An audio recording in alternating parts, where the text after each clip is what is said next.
Now, all those in favour, please say aye.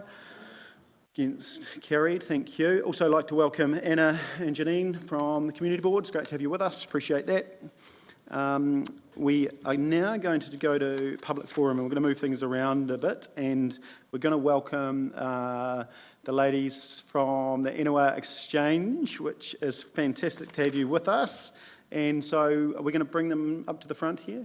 Yeah, so come on up all together. And the young ladies were part of the Inua Exchange, and they'll talk to that themselves, but a really important sister cities relationship, and it was great to be able to get this up and running again after some years. So pass over to you if you like. Who's going to go first? Okay, I'll go first. So back in June, on the 23rd, we travelled... Sorry, and apologies, Claire, do you want to introduce yourselves as you go? Sorry. My name is Claire Scarlett. My name's Messiah. And my name's Sarah Lawrence. Yep, so I'll just carry on. So on the 23rd of June, we flew from from Christchurch to Tokyo. And then we took another plane to... trying to retrace my memory. Narita. And then we went... You can say it. From Narita to Iwana. Yeah, so we stayed in Inua for 3 weeks and we went to school there. So we all have different experiences at school. I went to Inua Minimi High School and I was in grade 3. I went to Inua Kita High School. And I was at Iwana Minami High School in grade 2. We were staying there for 3 weeks-ish, and we had to stay with host families. Some of us lived a bit far, and some of us lived a bit close. In high school, I went to a different high school, and these two went to the same high school, because I was the youngest. We did things like going on the local radio station, and we said what we like and our favourite saying in Japanese. We also did a lot of travelling around Japan as well. So we also visited Sapporo, which is a few hours out of Iwana. It was around 1 or 2 hour trip, and it was my first time on a train, which was quite a new experience. And I think we all struggled a bit in the train. It was very fast, so we didn't know what was being expected. So. They also welcomed us with a welcome party.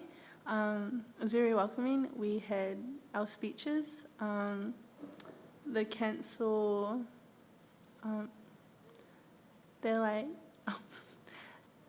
we had a couple of meetings the first week, and we just introduced ourselves, and yeah. Yeah, we had to introduce ourselves in English and Japanese to the school and to the council. And we also visited another private school in Inua and did the same. We ate out at a lot of different places. I'm not sure if you guys went, but I went to a place called Pukuri Donkey, which is basically like just the patty part of a burger with like salad on the side, etc. It was very, very good. In Sapporo, I went to this tower, which is similar to the Alpha Tower in France. Yeah, and you got to go up in the elevator and just see the site up at the top. I think it's one of the best attractions in Sapporo.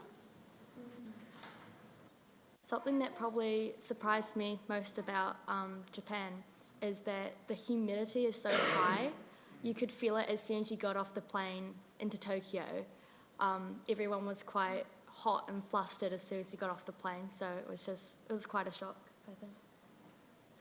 I'd say the best part is meeting new people and meeting new friends at high school and school, and also trying new foods that I've never tried before, and also just having the experience of staying with a host family and them including you into their family, which was very nice, especially when you're new to everything. I think the hardest thing was to get used to the language over there. It was very different, where I've never been to Japan or done anything about Japanese and all that. I had to use Google Translate mostly during the time there. I would just go on my app and just type really quickly and just show them what I said. But some of them were really nice and respectful about it. I think the hardest part for me was to try fit in with the people around me. It was quite difficult for the first 2 weeks to try and make friends because I was just as shy as the rest of them. So I was kind of like sitting at the back of the class with my host sister, trying to figure out what to say, what to do, while everyone was around me talking, saying my name and trying to translate for me, but it just didn't work out the way we wanted it to. So. I had the experience of going and helping out with the English classes.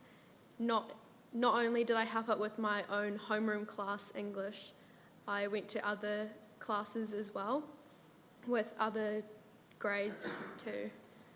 So I did my Claire's special English lesson at the end, and I'd have a question about New Zealand and a word of the day for that class. So that was quite fun. I find the education very high, especially in maths, where a maths teacher had told me that maths is similar to a university, what they do. So they were very smart. But when it came to English, I could tell that it was very limited for some of them, and that they were still learning in the English talking stage. While we were over there, we all helped our classes prepare for their school festival. So there was lots of things involved, like Mazai, you helped out with the decorations and stuff. And I remember I was in the class helping them out, watching them dance, teaching them the dance moves, etc. Just participating with the class and getting along with them.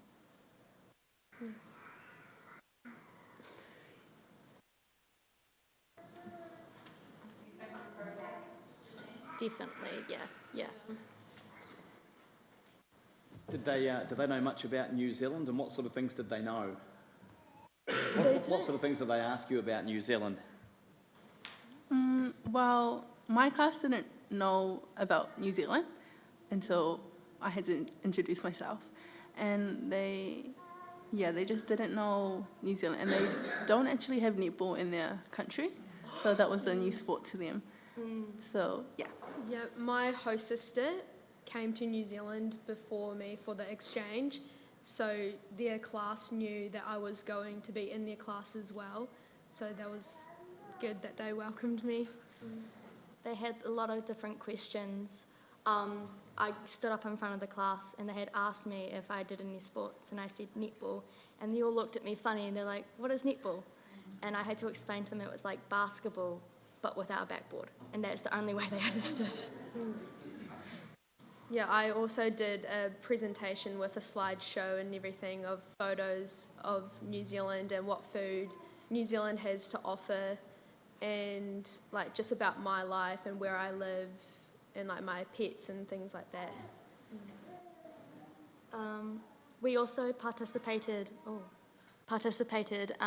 in the different clubs that they had over there. Claire and I played badminton with our host sisters, as well as joining the drama class there, which was a bit of a shock to both of us because it was quite different to what we were used to. They started their drama classes off with a fitness warm-up, and we just vocal warm-up where they screamed, they started yelling, and me and Claire stood there with no idea what was going on. It was very confusing. I was invited to my host sister's high school. They were a bit younger than me. And and they introduced me to some of the clubs, like Kudo. They had music clubs, and it was very interesting because we don't do clubs like that in New Zealand. And I got to try the Kudo outfit. Pretty cool, yeah.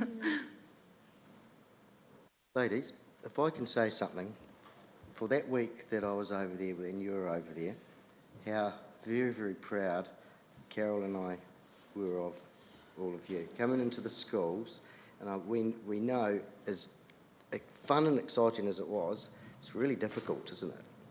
The language, the different customs, is a real challenge for you. And even going to some of these meetings we had to go to, they were really actually quite fancy, weren't they? Serious as well. They were very serious. It was quite impressive, but it was most impressive with how you, all three of you, represented the district and your schools, and I felt really proud being with those people over there who acted, well, they loved you.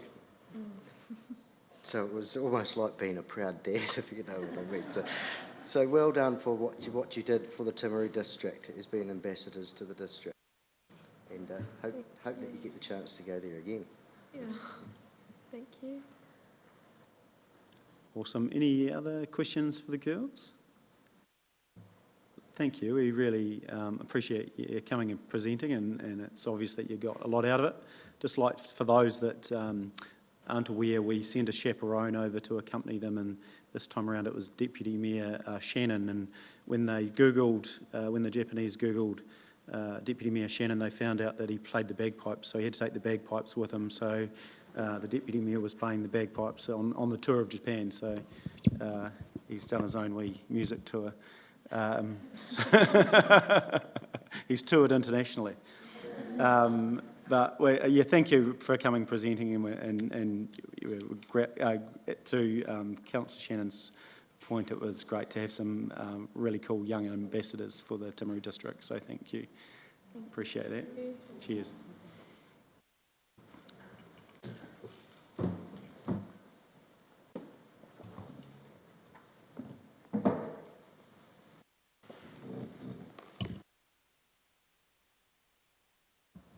Alrighty, so there is just a paper to receive a note in the agenda, but we'll move now to public forum, and I'd like to welcome from the Timaru Ratepayer and Residents Association, Michael and Doug. So come on up. Thanks, girls. See you later.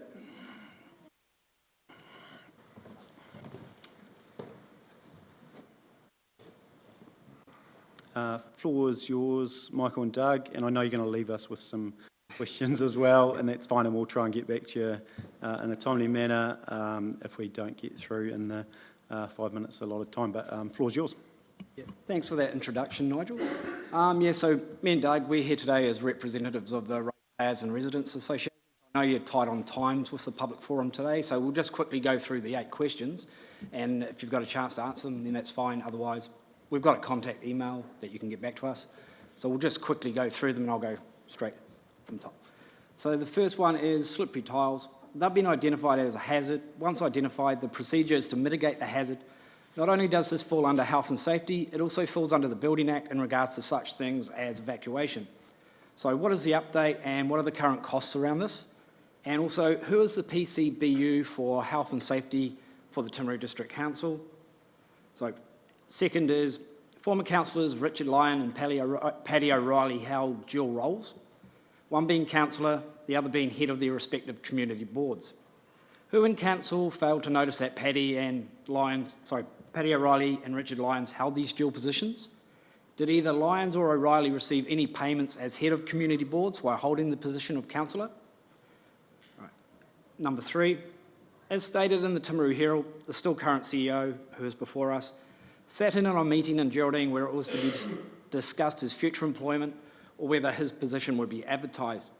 Who within the TDC failed to recognise that the CEO was sitting in on this meeting, and can it be explained why he was allowed to sit in on a meeting where his employment... So one point, I will qualify this, because the issue that you've got is you're forming an opinion, and it's not fact-based, and so just be really, really careful. Just be careful how far you go, and that you might just cross a line That's that fair. you might not come back from. Yeah. Because I'd be checking your facts before you come into this chamber and presenting them.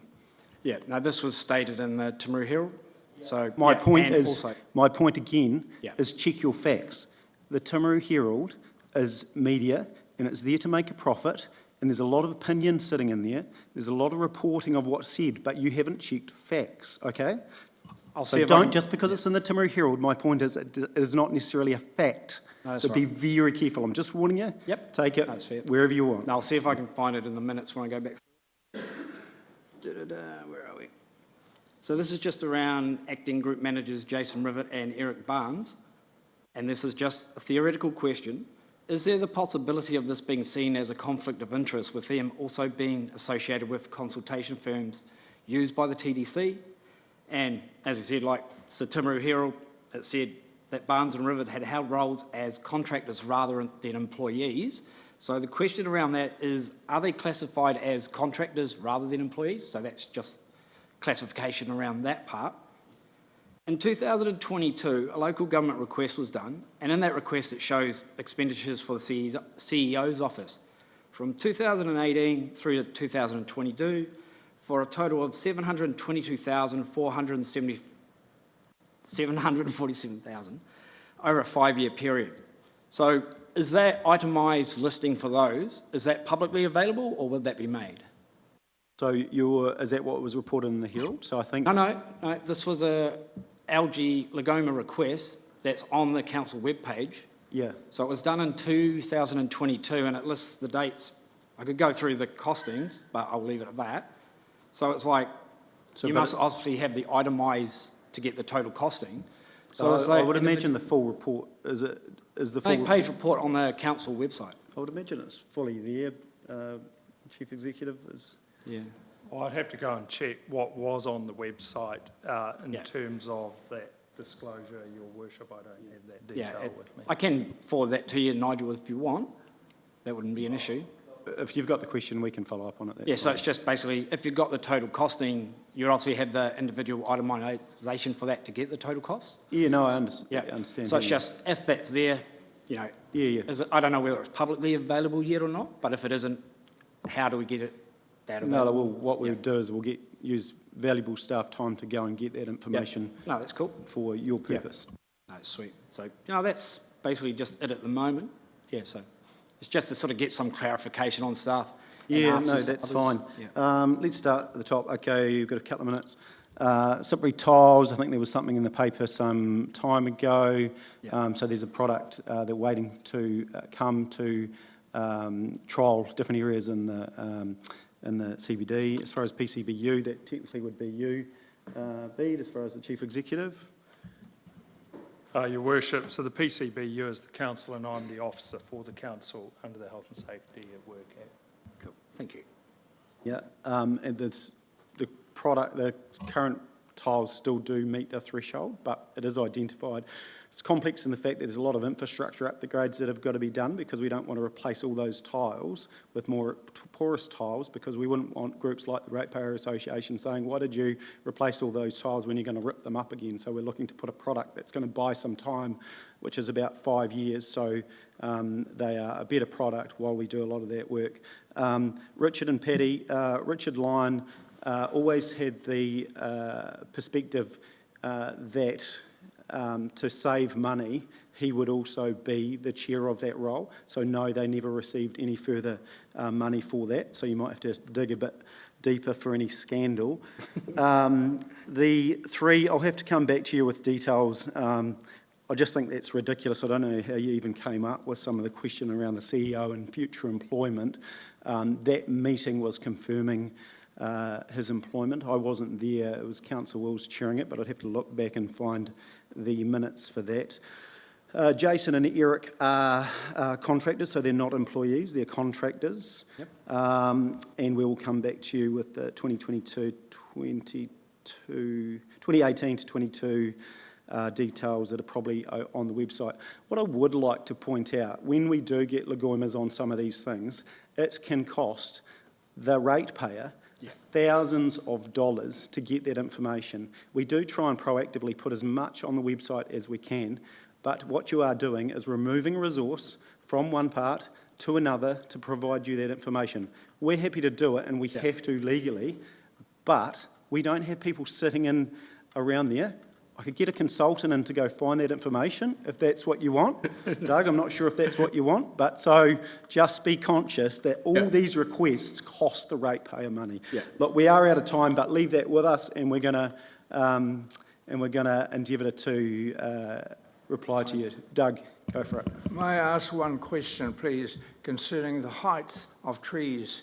I have had many people ring me up concerning the height of trees and trees growing over boundaries of a certain height. You come under health and safety. So health is health.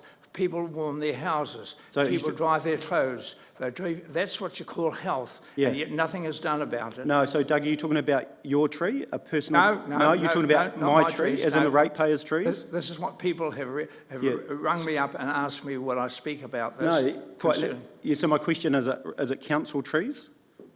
No, people's trees. People's trees? Yes. Yeah. So you cannot put a height restriction on all trees in Timaru. No, You can't.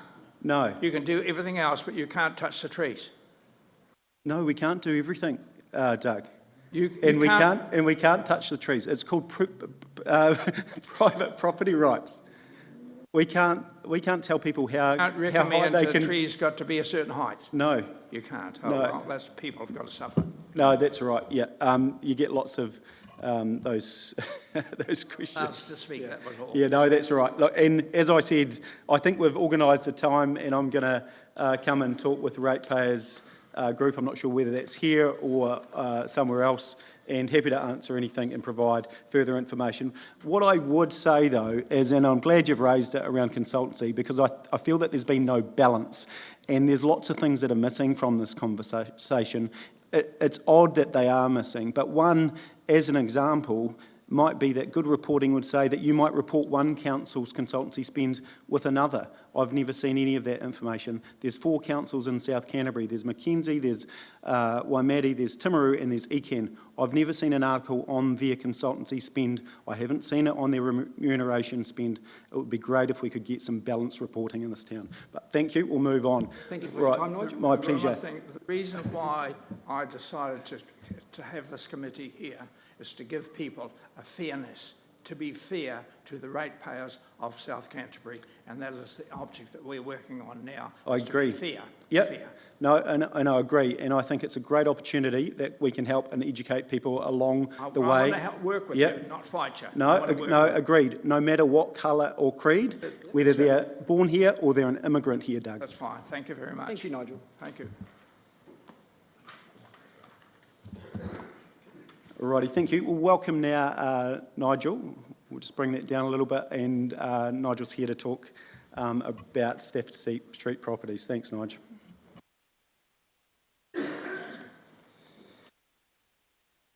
Kia ora koutou. Thank you, Your Worship, councillors. I'd just like to make a bit of a brief statement on the proposed demolition of TDHL properties 101 to 107 Stafford Street. It seems crazy to me that the development of these properties is not being integrated into the current regeneration plans that are being developed by the council for the CBD. In May last year, council brought Dunedin City Council urban designer Dr. Glenn Hazelton up from Dunedin to discuss the proposed Timaru Town Centre regeneration. Glenn talked about the importance of adaptively reusing existing buildings, as they are typically faster, easier and more economical to redevelop than demolition and rebuild. Adaptive reuse, as it's called, is also a much more environmentally sustainable option than demolishing buildings and sending the destruction waste to landfill. TDHL have sat on this land for 5 years, done nothing with it except land bank. The reason these buildings are an eyesore is because TDHL have left them empty, unmaintained and neglected for 5 years, despite their promises of regenerating the area. They should have been out there proactively marketing these sites, coming up with possible development proposals and talking with local businesses in the community and the public about potential development solutions for these sites.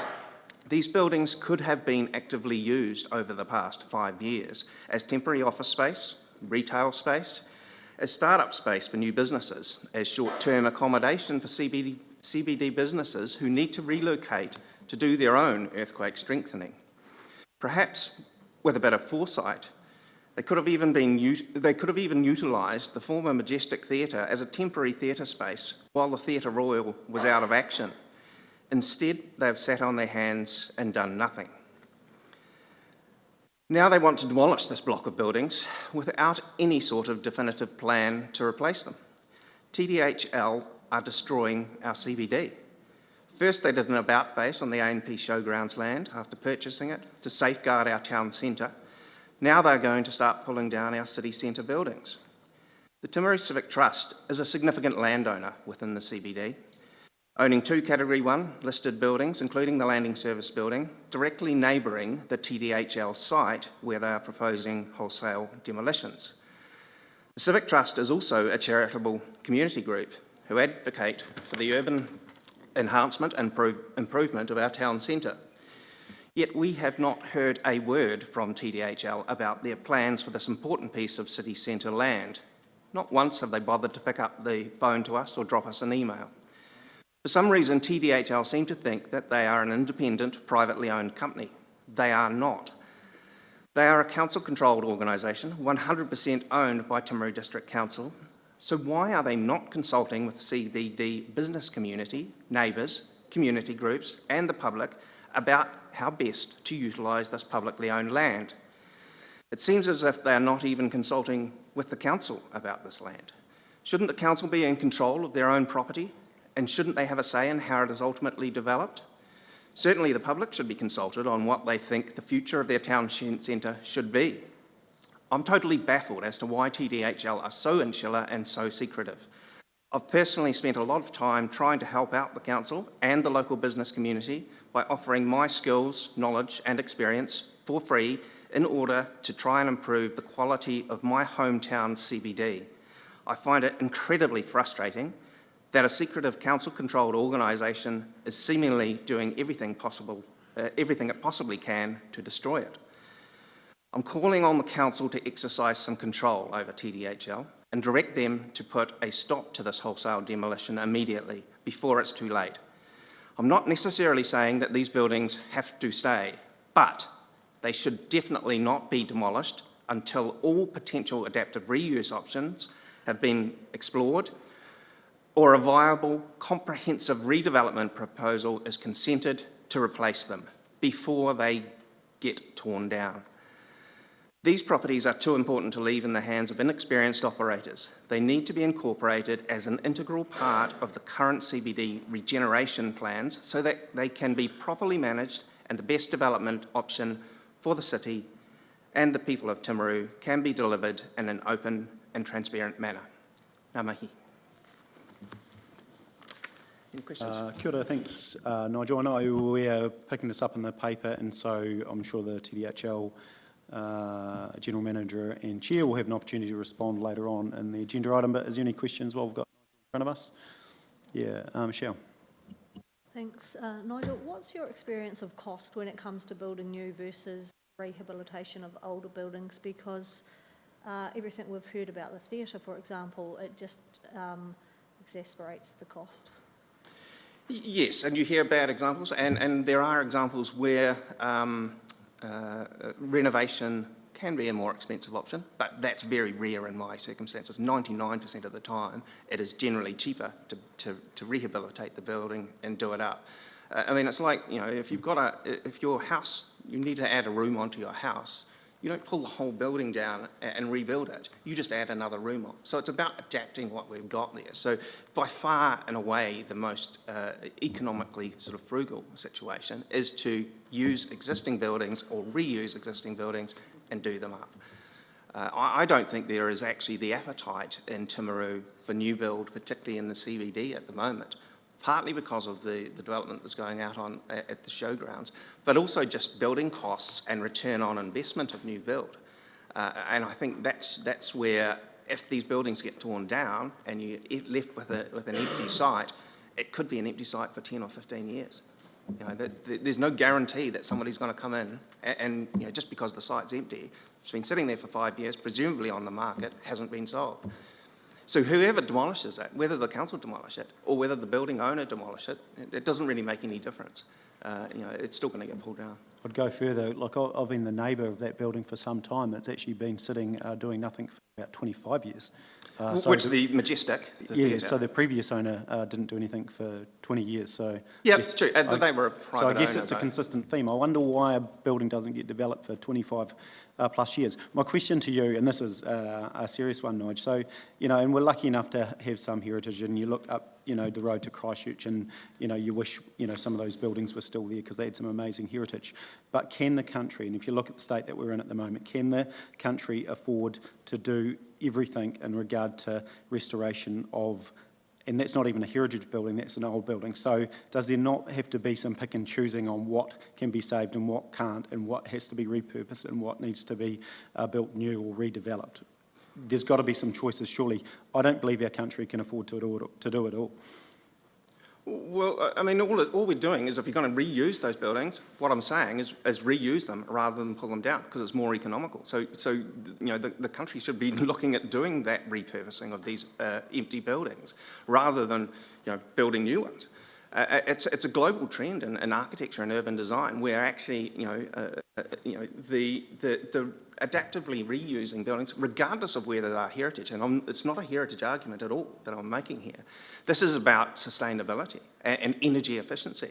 The carbon that's embodied in those buildings can be reused and can be sort of, you know, continued. If you're going to pull that building down, that carbon goes, all gets wasted, it all goes into landfill, then you have to rebuild that same structure. So sustainably, actually, you know, the answer is about refurbishing these buildings and economically as well. So, you know, it's not about heritage, it's not about preserving these buildings, it's actually about what's most energy efficient and economically efficient. Yes, Councillor Parker. I kind of struggle with what you're saying, Nigel, unfortunately. Energy efficient of a new building compared to a refurb building, I would dispute. And your example about adding on a new room to a house, that's right, it's new. It's not a renovated room, is it? So once again, building new is cheaper. I just don't agree necessarily with your logic or your math with this one. Well, it's pretty well established globally that actually that reusing buildings is more energy efficient. I mean, so example, Marks and Spencer building in Oxford Street in London. There was a proposal to demolish their flagship store there. It's been around for 70 or 80 years, not a listed building, not a protected building. That proposal for the rebuild was highly energy efficient in terms of the new build. But the UK government called that in and turned that down on the basis that even though the new building would have really low operational carbon costs, the embodied carbon and the loss of that embodied carbon did not outweigh the benefit of that. So this is the UK government calling in a proposal for that exact same scenario. Just old buildings being replaced, even with a high-tech new modern building, doesn't account for the loss of the carbon that you're throwing away into landfill. Any further questions?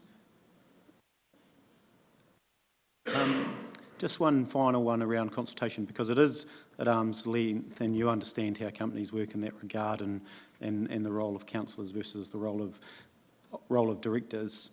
That, I think, is around 0.5% of the overall portfolio of TDHL. And my question is, what should TDHL be consulting with the public and what shouldn't it be consulting with the public? And I would challenge the question or comment around inexperienced operators and also who they have and haven't considered, because you don't have knowledge of that, do you? Well, as a chair of the Civic Trust and on various sort of central city business committees, I am talking a lot to building owners. What was the first part of your question again? what should and shouldn't Well, in be terms of consulted what, on? so what TDHL do, in terms of the inexperience, it's really about development re-proposals where I feel their experience, lack of experience is in this particular instance. I understand it's a small proportion of what they do in terms of their investment business, and I'm not trying to tell them how to do that side of their business. I have no knowledge or expertise in that whatsoever. What I'm talking about is where they are reacting or where they have properties that are in the central city primarily and that affect our main gathering space. Because what goes into those sites it really affects how that area of town goes forward. It probably is probably less important if they're dealing with properties, consultation is probably less important if they're dealing with properties, for example, out in Washdyke or in another city centre. But when the properties that they own and are potentially redeveloping actually affect our main gathering space here in the CBD, that's when I think there's an obligation to consult not only with the public, but actually with neighbouring building owners. And actually, what I'd like to see is a much more open and transparent discussion. And private developers do this as well. You know, it's not all done behind closed doors. To actually sort of get out there and market these properties, you have to be open. You can't do it all, you know, with secret deals behind closed doors. It's actually got to be open, and you've got to entice a whole range of people to come in and look at those properties. You've also, I think, you've actually got to proactively do some studies for those sites and say, look, we've looked at this, we've looked at this, we've looked at this, we've discounted that for this reason. Have you got any other ideas? You know, and I haven't seen any of those studies being done yet. And I mean, at the end of the day, the purpose of TDHL is to provide a return ultimately, you know, for the ratepayers. And if everything's in public like that, the competitive advantage that they might lose would actually work against bringing a return to the ratepayer. I mean, not every business in that regard, if it was another business, if those businesses were owned by another company, I don't think they would be doing what you are saying they are doing. I do challenge your thinking around that, but... Well, I think they would be. If they were, you know, if they were a proper investment company and looking for investors for that site, they would be out there, you know, marketing the site and looking for, you know, for opportunities. Admittedly, they might be just looking at a return on investment, whereas, and this is where I see the difference with TDHL. You know, as a council-controlled organisation, it's not just about return of investment. It's about what the product is that goes there. No, I do, and I agree, and that's the opportunity. We do have a good opportunity for those that are... It is an opportunity, you're right. And we do have an opportunity for those that are involved in the process. I know that we do have another director on rotation later in the year, and we're in the market at the moment, so perhaps someone with a property skill set might be good for the company moving forward around property development.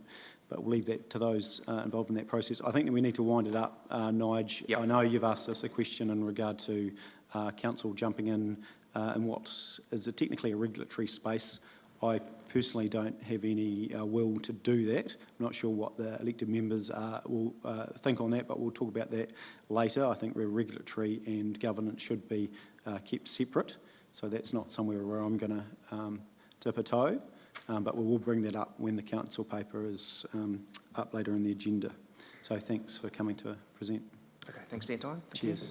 Did you want to leave anything with us? Well, it's recorded as far as minutes anyway. Yes. Yeah, okay, all good. Okay, we'll get into the main agenda now. No, we won't. Haha, trick.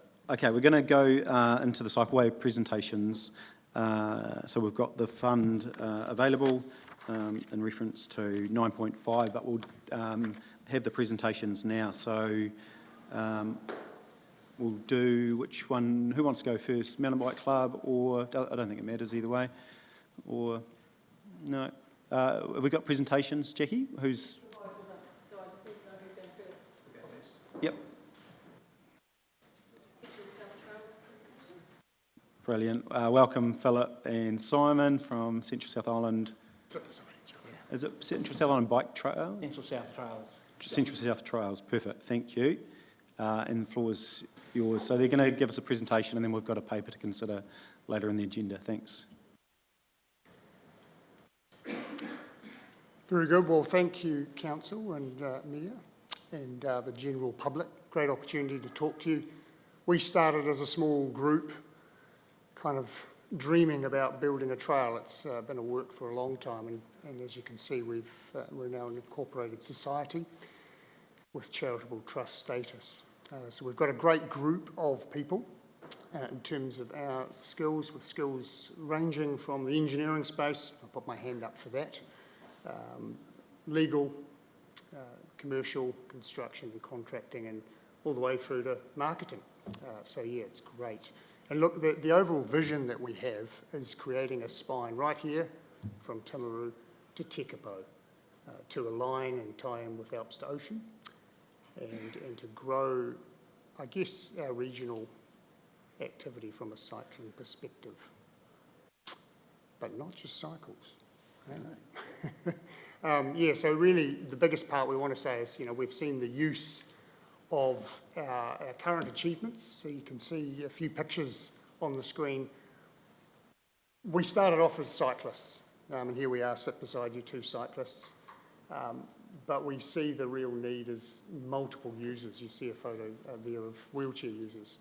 And that's been part of the intent now moving on. Part of our construction is we've done Washdyke to Pleasant Point, where it's close to a good source of people, and we've seen huge usage of it. And the second one we did was Fairlie to Kimball, which again is in the Fairlie space, and we've seen good use. That was open just recently. So the third one we've got underway right now, which again is another good length, which is from Tekapo back to Halden Road, so Dog Kennel Corner. So pretty exciting stuff, really. In total, though, it's 99 kilometres from here to Tekapo. So we've made some pretty good leaps and bounds for a voluntary service. So just to add to that, we use the term shared pathway now a lot more than we have in the past, because the users of the trail are in fact many and varied. And as you've seen on the screen, walkers, runners, cyclists, bikers, e-bike users, e-scooters, mobility scooters. We have golf carts going from Fairlie to Kimball for Friday lunch in the pub. It's great. One of the interesting things that we're finding is that a lot of the users are people who live on the trail, who in the past have never had an opportunity to exercise or recreate, and now they can come straight out of their house and they're on a safe pathway. And especially important for children and for toddlers learning to cycle and those sorts of things. They're in a safe environment, even though they're in the country. Yeah. So that's a bit of background. I guess the big question is, what's next? Why are we sitting here? And our next piece of work, which we've got the design underway, and we're looking to build a good portion of it this financial year, so by the end of June 2024, is Pleasant Point to Cave, so continuing what we've already got. And it's important to note, just as a side note, that actually Timaru District Council are doing some work to connect this cycle trail through Pleasant Point, which is separate funding through Waka Kotahi funding, which Susie knows all about. So in that sense, we've currently got some funding, as you can see there, and we've got some locally raised funding. And we have, we're preparing our tender documentation to be able to go out to the market. And so we are asking, that's why we're sitting here in front of you all, we're asking for 250,000 from Timaru District Council to assist with building that, being within council district.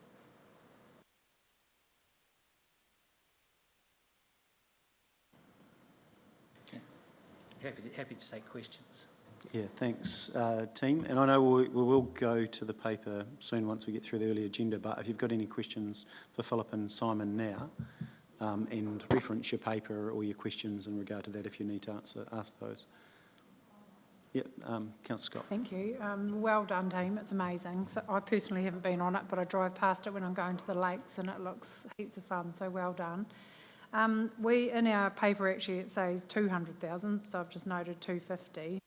But, I was just trying to find, I think it was point 10, it talks about the funding request. But to get this next part of the track done, I think that the total is is it about 450? Oh, you'll be short for 450, well, obviously 400.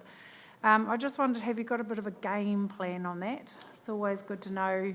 Obviously, in our paper it says that that will help get commenced and started, but do you have a sort of some vision on how you look to seek that further funding? And is Waka Kotahi going to step up? The answer is yes. I guess, and Phil here has given us good advice. Phil was involved in the Alps to Ocean over the years. So the big picture is, it's like any infrastructure project. Might be doing a stormwater upgrade for Timaru District Council. You don't have funding in every year to do it all. You'd love to do it all. We'd love to get to Cave in one lot. If we don't have the full funding, we won't go all the way to Cave, but we will spend it. So we have the responsibility to spend the funding that we've got from Waka Kotahi, and we will spend that by the end of June. But part of the big picture, and that's why I sort of link it to Alps to Ocean, is to understand that we will do portions as we're able to. And so that's why we haven't done it in a linear way. We've done it to around Fairlie, around Timaru, and then growing out from Pleasant Point. And so we will go from Pleasant Point towards Cave in terms of what we're able. Look, I guess the other quick point was, with our funding from Waka Kotahi which is in Mackenzie District area, for Tekapo to Dog Kennel Corner or Halden Road, we thought we only had enough money to get to Edward Stream, based on our estimation. Now, we got really good pricing from our contractors. So the contractors in our community, South Canterbury, are keen to support this. And so in that sense, we thought we'd only get to Edward Stream. We're going to go the whole way with the funding available. So while at the moment we say, yes, we've got a shortfall, and I anticipate we do have a shortfall, we may be surprised by our local contractors. So, yeah. I'll just add to that, Councillor Scott, we do have avenues of funding through other local charities and community grants programs, which we're actively seeking at the moment. Yeah. We are noticing, though, currently a very strong competitive market out there as far as tendering goes. So we're anticipating that our dollar will stretch further in the new year. Yeah. And I guess the last comment is kind of from a national point of view, just to, I guess, give a value proposition, is some of the national Waka Kotahi people have been immensely, even just our first project, which we had the support of Timaru for as well, which was Washdyke to Present Point, our rates per lineal metre of cycle trail for the quality that we have are the best rates that you'll see in New Zealand. So, yeah, it's a bit of a shout out to our contractors in South Canterbury. We're getting a good product for a very good price.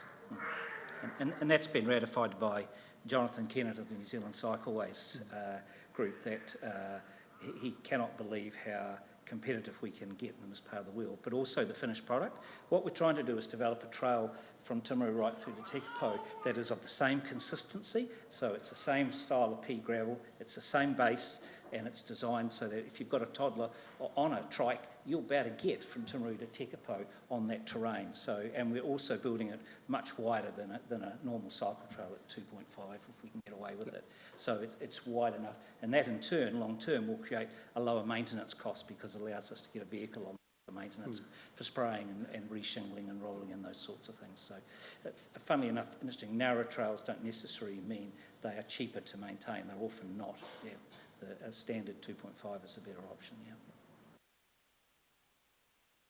Yeah, I think that's covered it, and so we'll get back to that agenda item shortly, so thank you, appreciate that. And then we'll... Oh, sorry, did I... Oh, yes, no, you can. Councillor Oliver.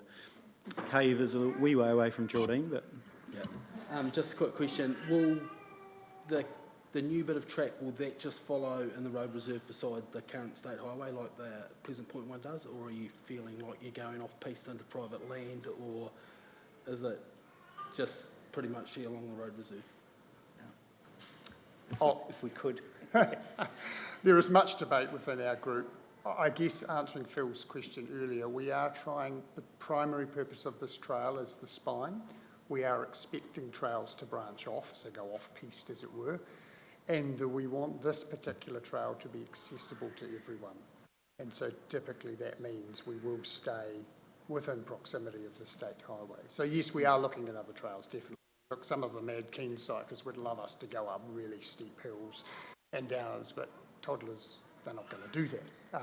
and nor are the ones, and so we are thinking, bigger. We want people to come to Timaru from a cycling point of view, and, grand ideas is Timaru up to Tekabo round all the way to Oamaru, back up to Timaru from Oamaru, who knows? That's not our plan, we just want to try and get to Tekabo. So. I've met with members of the Geraldine community with their proposals for cycleways. I've met with members of the Temuka Community Board and Paddy O'Reilly, and I've been able to give them some direction and assistance on their plans. For us at the moment, it's about keeping a focus for us so that we can get the spine constructed, and then once that's done, then we can take a deep breath and then opportunities will occur. But the greatest driver in all this construction is the costings and the finances. These are extremely expensive operations, and building a cycle trail, it's just tens of thousands of dollars a kilometre. And then when you look at easements, consents, culverts, drainage, signage, the list goes on. It's not cheap, but it's the benefits to the wider community from both a social and a cultural value and a recreational value are extremely high.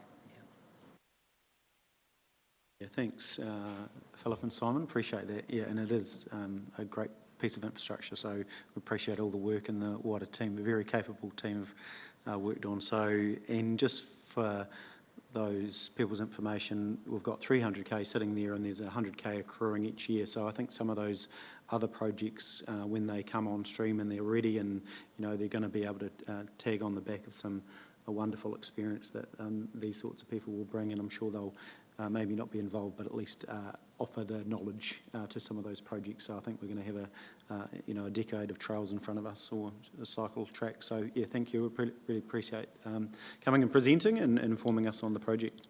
Great. Cheers. Thank you. Thank you for your time. Righty, and so we'll now welcome Scott, Paul and Jenna in regard to South Canterbury Mountain Bike Club and the pump track. Another great project.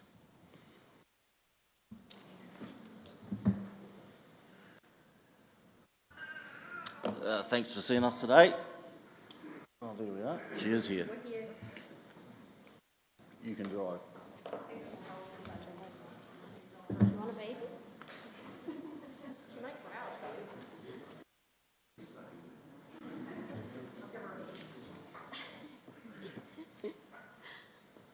Well, thanks for seeing us today. We're the South Canterbury Mountain Bike Club. We're 40 years old this year, and we're responsible for building and maintaining 99% of the tracks in the Scenic Reserve. So, shared pathways. If you've walked on it or ridden on it, it's been built by us. So, over 10k worth of trails in there, and we're proposing to build a new pump track in there now and have a one-stop bike shop in there. So, yeah. Kia ora, my name's Jenna Hughes Games, and I'm on the mountain bike committee. This is where Kieran's, did you say you were here? No. Scotty Mitchell. Scotty Mitchell, president. Yep. Yeah, sorry. And this is Stevie, and she's really pumped about this whole thing, as you might have heard her growling and getting excited out there. So what is a pump track? They're both playgrounds and training facilities for bikers, skateboarders, or scooter riders of all skill levels. So this encompasses kids on balance bikes and people who want to be doing crazy jumps and crazy things. They're asphalt tracks. They're hotspots of all kinds of, asphalt tracks are hotspots for all kinds of riders who seek a fun and action-filled sports experience. Pump tracks are a highly popular destination that become a hive of community activity. Riders enjoy practicing the basic skills of carrying momentum, improving balance, and building speed by using their arms and legs to pump their bike, board, scooter around the track. So they don't actually have to pedal, they can just pump around this track and go all around it. As riders improve their skills, the tracks are designed to provide the option for more challenges with increased speed and skill and not needing to change the construction of it. A feature that a 5-year-old can roll through can be used as a gap jump for a professional. So all different users. It should be said also that you can put your wheelchair on it, so it is fully accessible. How does it benefit the community? Physical activity encourages community members of all ages to engage in physical exercise. Skill development provides a safe environment for improving balance and biking skills. Inclusivity accommodates riders with various skill levels, promoting diversity and participation. Safety, it reduces the risk of accidents and injuries compared to riding on public roads or trails. Social interaction, it fosters a sense of community and connection among the residents who share an interest in cycling and skating. And youth engagement, it offers another outdoor activity for young people, keeping them active and engaged. So where's it going? It's going at Centennial Park, kind of on the Gleneedy side. There's an open area, grassy area surrounded by pine trees. There's a Third little cattle parking lot. stop. What's that? Third cattle stop for us old school people in there, yep. Yeah, so that's a little map showing where it is. So if you know the scenic well, you'll kind of know where it is. Yeah. And who is involved? The primary driver of this project is the South Canterbury Mountain Bike Club. And the club is an incorporated society led by a group of voluntary committee members. The club was built and maintained, has built and maintained all mountain bike tracks in Centennial Park for 40 years and works closely with the landowner, Timmins District Council. While the whole committee are involved in the project, there has been a dedicated fundraising committee established to drive this campaign. The committee consists of club members Steve Croning, Scotty Mitchell, Paul Walker, Paul Buckley, and Aoraki Foundation's Richard Spackman.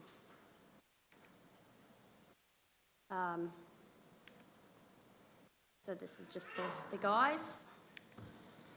So who will build it? The track will be designed and constructed by a renowned pump track experts, Velo Solutions, so they're world renowned.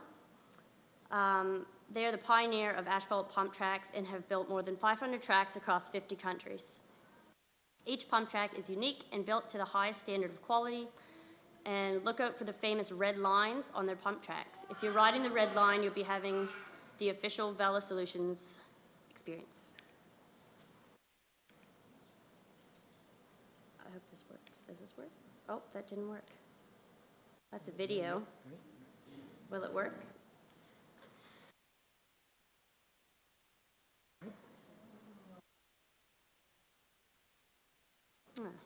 It's all good, he makes it.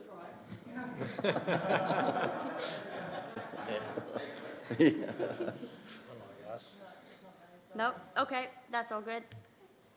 How much is needed? The total project will cost the club approximately $250,000. We have already raised $100,000 of this from grants in our own reserves, and it is anticipated that a further $80,000 will come from large funders, leaving $70,000 to come from the public and the business community. So our current tally is about $110,000 so far of funds, so we're almost halfway there, which is pretty exciting.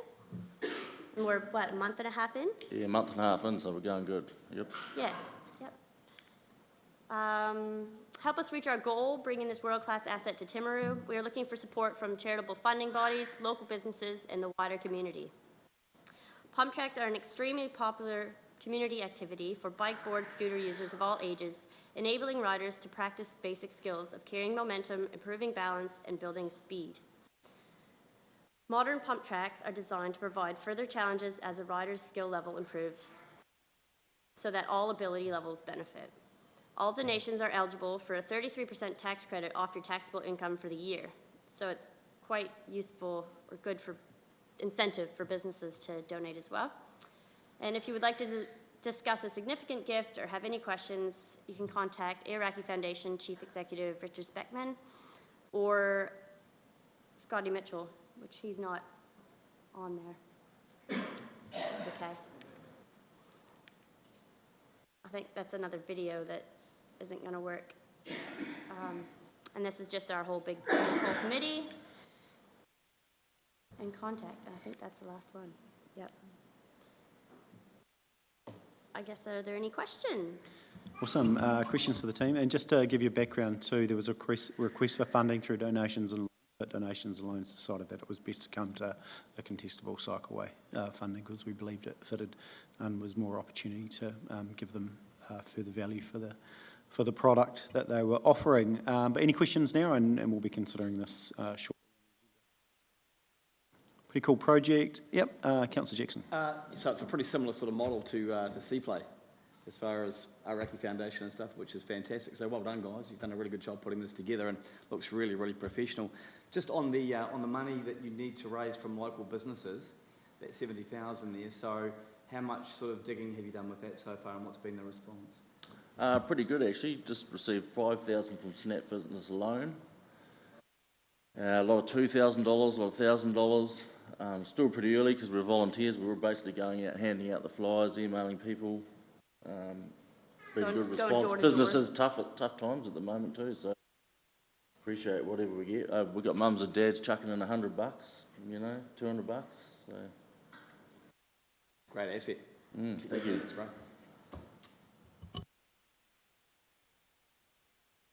Awesome. And anyone can use it, including councillors. It's fantastic. Thanks, team. Really appreciate that and giving us an insight and insight for the public, and hopefully you get a bit of press out of it too to help the cause. So, and we'll make some decisions a little bit later on in the agenda. Awesome. Thanks. Thank you.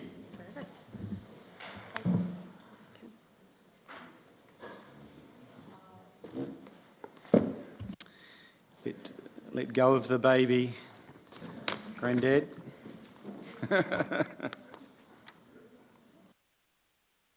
Oh.